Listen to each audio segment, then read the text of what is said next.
సింగరేణి కార్మికుల గురించి మీరు చెప్తే ఒక అంశం గుర్తొస్తుంది. సింగరేణి ఎన్నికలు ఇటీవల జరిగినప్పుడు మీరేమన్నారంటే తల్లిదండ్రులకు సంబంధించి డిపెండెంట్ ఉద్యోగాలు ఇస్తామన్నారు. ఆ అంశం ఇంతవరకు కూడా కాలేదు. చాలామంది రిటైర్డ్ కూడా అయిపోతున్నారు అన్నారు, పదవీ విరమణ కూడా అయిపోతున్నారు. ఇందులో ఆ డిపెండెంట్ ఉద్యోగాలు అనేది ఏమీ కాలేదు. అలాంటప్పుడు మిమ్మల్ని ఈసారి ఎలక్షన్కి వీళ్ళంతా కూడా ఎలా నమ్ముతారంటారు? ముఖ్యమంత్రి గారి పరిధిలో ఆ అంశం ఉంది కనుక, అది ముఖ్యమంత్రి గారు చూస్తూ ఉన్నారు కనుక కొంచెం ఆలస్యం అవుతూ ఉన్నది. మిగతా చాలా అంశాలను ఇప్పటికే పరిష్కరించారు. మీరు ఒత్తిడి తీసుకోవచ్చు కదా, తీసుకొస్తారు. దీనివల్ల మా మీద ప్రభావితం అవుతుంది, గత వచ్చే ఎన్నికల్లో మాకు ఇబ్బందికరం అవుతుంది. దీని మీద కవిత గారు మాట్లాడుతున్నారు, నేను మాట్లాడుతున్నా, మా ఎమ్మెల్యేలు ఎంపీలు, మా ఎంపీ బాల్కసుమర్ గారు మాట్లాడుతున్నారు, ఈటల రాజేందర్ గారు మాట్లాడుతున్నారు, అందరూ మాట్లాడుతున్నారు, కొప్పుల ఈశ్వర్ గారు మాట్లాడుతున్నాము.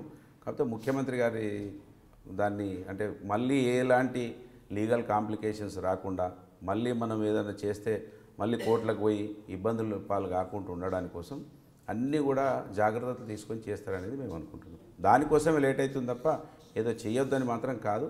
మళ్ళీ మనం పోతే కోర్టుకు పోయి ఆపేసారు. ఇక్కడ దురదృష్టం ఏంటంటే కాంగ్రెస్ పార్టీ వాళ్ళు పని చేస్తలేరని డిమాండ్ చేస్తలేరు, చేసే పనులకు అడ్డు చేసే ఆపుతూ ఉన్నారు చాలా పనులని. కనుక దాని నుంచి బయటపడడానికి కోసం ముఖ్యమంత్రి గారు ఆలోచిస్తారని నేను అనుకుంటున్నాను. పుట్టా మధు గారు చాలా అగ్రెసివ్గా ఉంటారు, చాలా కోపిస్టి, దుందుడుకు వ్యవహారాలు ఎక్కువ అంటారు కదా. ఒక పాస్బుక్ వ్యవహార విషయంలో ఒక విఆర్ఓని ఇంటికి పిలిపించి మరీ కొట్టారు. దీంతో రెవెన్యూకి ఎమ్మెల్యే పుట్టా మధు గారికి కొంతకాలం కోల్డ్ వార్ నడిచింది, యుద్ధ వాతావరణం నెలకొంది అంటారు. పాస్బుక్ విషయంలో విఆర్ఓని కొట్టాల్సిన అవసరం ఉందంటారా?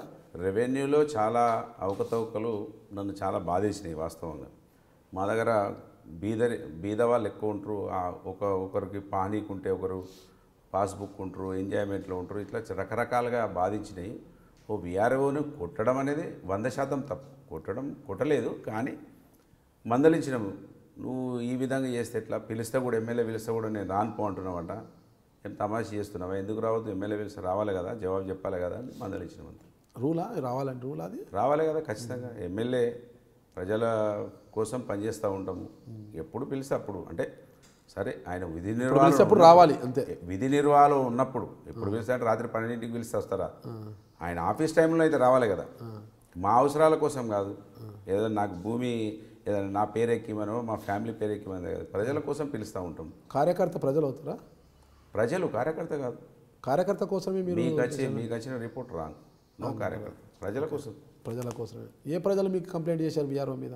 మంతెని ముత్తారంకు సంబంధించి గుర్తులేదు, మంతెని ముత్తారం మండలం. ఓకే, అంటే ప్రజలు వచ్చి కంప్లైంట్ చేసి అధికారులు మీరు పిలిపిస్తారా? ఎక్కువ శాతం పిలిపిస్తాము, ఫోన్లలో మాట్లాడతాము, అవసరం అంటే పంపిస్తాం, మా వాళ్ళని పంపిస్తున్నామని చెప్పి పంపిస్తాము. ఫోన్లో కూడా బాగా 100% పిలువం.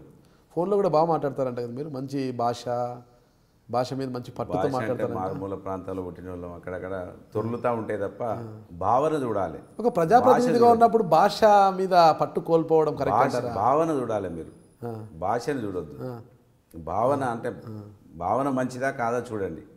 భాష అంటే మేము తక్కువ చదువుకున్న వాళ్ళము, అంతే హైదరాబాద్కి వచ్చి పాలిష్గా అందరితో తిరిగి అంత దాన్ని ఏమంటారు ప్రయత్నం చేయలేదు.